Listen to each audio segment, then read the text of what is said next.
Sekarang saya akan mulai daripada pengalaman.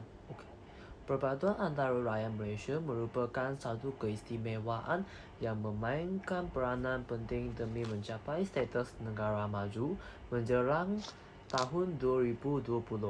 Banyak negara di dunia mencontohi Malaysia sebagai negara yang berbilang bangsa, agama dan budaya kerana keharmonian dan kemakmuran antara kaum serta budaya menjadi pegangan kepada pandangan positif rakyat antarabangsa terhadap Malaysia. Menurut Tita Sultan Johor, Sultan Ibrahim Ibni Almarhum Sultan Iskandar, semangat perpaduan perlu dipupuk di dalam setiap rakyat Malaysia dari bangku sekolah lagi seiring dengan menggugurkan semangat jati diri. Di samping memberi keutamaan kepada mata pelajaran sejarah dan menjadikan sistem pendidikan sebagai medium mustahak untuk mengekalkan persatuan kaum. Melalui penghayatan perpaduan serta sejarah negara, diharap akan lahirnya generasi muda yang akan bertindak sebagai warga negara yang matang lagi bertanggungjawab. Selain itu, kepelbagaian agama di Malaysia juga perlu diberi keutamaan demi mengekalkan kekuatan perpaduan antara kaum dengan menggamalkan semangat perkongsian, saling menghormati dan menanam sikap toleransi sesama rakyat Malaysia. Dengan ini, masyarakat akan lebih terbuka untuk mengenali dan memahami keperbedaan agama di negara ini demi menguatkan lagi kesefahaman antara kaum dan agama. Tambahan pula, sambutan berbagai hari perayaan seperti Hari Raya Aidilfitri, Tahun Baru Cina, Deepawali, Christmas, Hari Gawai, dan keamatan boleh dijadikan platform untuk mengenali budaya dan amal resam sesama masyarakat sambil memperbaharui ikatan persahabatan. Keharmonian demi kesatuan ini juga merupakan keunit yang bukan sahaja memperdengarkan lagi perpaduan antara kaum, malah menjadi penanam aras bagi Malaysia dalam mencapai matlamat sebagai negara yang aman dan harmoni. Misalnya, rumah terbuka bagi setiap satu perayaan diadakan untuk meraihkan perpaduan kaum yang memupuk amalan zirah menzirahi, saling menolong dan semangat kejiranan sebagai budaya harian kita. Perpaduan kaum juga memainkan peranan dalam mengukur lagi ekonomi negara dengan penglibatan semua kaum dalam kegiatan ekonomi. Misalnya, dasar ekonomi baru dan dirancangkan pada tahun 1970 oleh Tun Abdul Razak adalah bertujuan untuk menyusun semula ketindakan seimbangan sosioekonomi yang wujud di negara ini. Pelancaran dasar ekonomi tersebut memastikan bahawa taraf hidup masyarakat dapat ditinggikan dalam usaha untuk mencapai kemajuan dalam pembangunan negara. Jurang perbezaan akan terhapus dalam fungsi ekonomi mengikut kaum dan lahirnya perpaduan ekonomi di kalangan rakyat, sambil meningkatkan lagi taraf pembangunan ekonomi negara.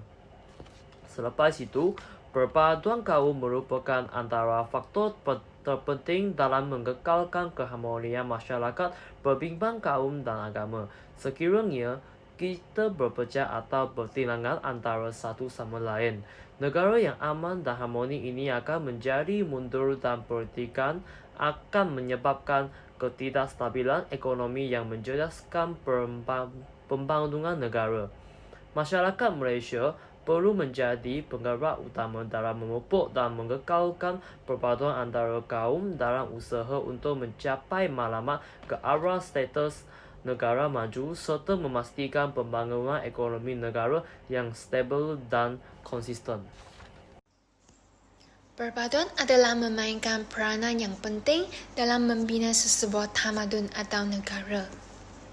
Perpaduan antara kaum dapat membina masyarakat yang hidup harmoni dalam negara. Malaysia mempunyai masyarakat berbilang kaum, agama dan budaya yang pada asasnya hidup secara aman dan damai. Walaupun sekarang mempunyai kebanyakan negara yang mempunyai berbagai kaum, tetapi mereka tidak saling hormat menghormati antara bangsa. Contohnya Amerika Syarikat yang sering diskriminasi warga kulit hitam dalam negara mereka. Jadi, kita mesti menjadi contoh-contoh kepada negara lain tentang perpaduan antara bangsa. Banyak negara di dunia ini telah menjadikan Malaysia sebagai negara yang patut dicontohi kerana masyarakat dapat hidup dalam keadaan aman dan damai walaupun berbilang bangsa, agama dan budaya. Perpaduan antara kaum telah membuktikan bahawa pemimpin Malaysia dapat memerintah rakyat dengan baik. Selain itu, masyarakat perlu saling hormat menghormati tanpa mengira agama, bangsa dan warna kulit antara rakyat. Perpaduan sangat vital jika rakyat dalam negara Malaysia tidak saling toleransi. Negara ini mungkin bergaduh lagi. Sebagai contoh, peristiwa berdarah yang terjadi pada 13 Mei 1969 akibat rusuhan antara kaum Cina dan Melayu yang telah mengorbankan banyak nyawa yang tidak bersalah. Tegasnya, masyarakat perlu bertolak ansur, saling hormat dan juga mengelakkan konflik dalam kalangan masyarakat di Malaysia. Perpaduan antara kaum adalah penting untuk mengekalkan keamanan negara agar kemerdekaan negara kita dapat dikekalkan. Di samping itu, perpaduan kaum telah menjadi faktor penting untuk Malaysia mencapai status negara yang maju selain kepesatan pembangunan dan ekonomi. Kemajuan negara bukan sahaja diukur dengan pembangunan ekonomi yang pesat, tetapi juga keharmonian antara bangsa dan agama harus selalu dijaga. Kegagalan memberi perhatian tentang isu perpaduan akan menyebabkan negara mundur dan ketinggalan. Pada zaman dahulu, penjajahan telah membawa banyak kesan terhadap perkembangan ekonomi dan juga hubungan etnik di Malaysia. Sebagai contoh, penjajah British telah membawa masuk kaum Cina dan India untuk kepentingan mereka sendiri dalam usaha perkembangan ekonomi mereka. Pada zaman kini, pembahagian ini tidak wujud lagi. Contohnya, bukan sahaja kaum Cina boleh menjalankan perniagaan, tetapi kaum Melayu atau India juga boleh. Kini, terdapat juga banyak kaum India yang telah menjadi doktor atau guru. Walau bagaimanapun, ekonomi Malaysia dapat berkembang dengan lancar. Hal ini telah menarik perhatian pelancong-pelancong asing untuk datang ke Malaysia bagi menyaksikan suasana yang amat jarang dilihat di negara asal mereka. Kehadiran pelancong asing ini akan memberikan peluang pekerjaan kepada rakyat. Di samping itu, perpaduan kaum juga akan menarik pelabur asing untuk datang melabur di Malaysia. Kedatangan pelabur asing ini juga akan membuka peluang pekerjaan kepada rakyat Malaysia dan akan meningkat pendapatan negara. Malaysia kini telah menjadi tumpuan pelabur asing sebagai destinasi pelabur strategik di tengah-tengah perang perdagangan antara Amerika Syarikat dan China. Sekarang saya nak bincang dengan itu konsep perpaduan dan kepentingan dalam membina keutuhan tamadun Malaysia. Yang pertama ialah politik. Perpaduan kaum adalah elemen penting kerana membubuhkan hubungan etnik antara masyarakat adalah amat penting bagi negara kita yang bermasyarakat mamuk serta menjamin kestabilan ekonomi dan politik negara. Daripada latar belakang kepelbagaian yang kita miliki, kita akan bina sebuah kesatuan. Setiap rakyat Malaysia perlu mematuhi semua perkara yang termasuk dalam lingkup negara supaya usaha membentuk sebuah negara dengan kepelbagaian bangsa dapat dijayakan. kita akan dapat mengekalkan kestabilan politik jika runtuhan kaum ini dapat dielakkan oleh semua anggota masyarakat yang memiliki semangat nasionalisme dan patriotik yang tinggi. Politik sepatutnya menyatukan, bukan merobohkan.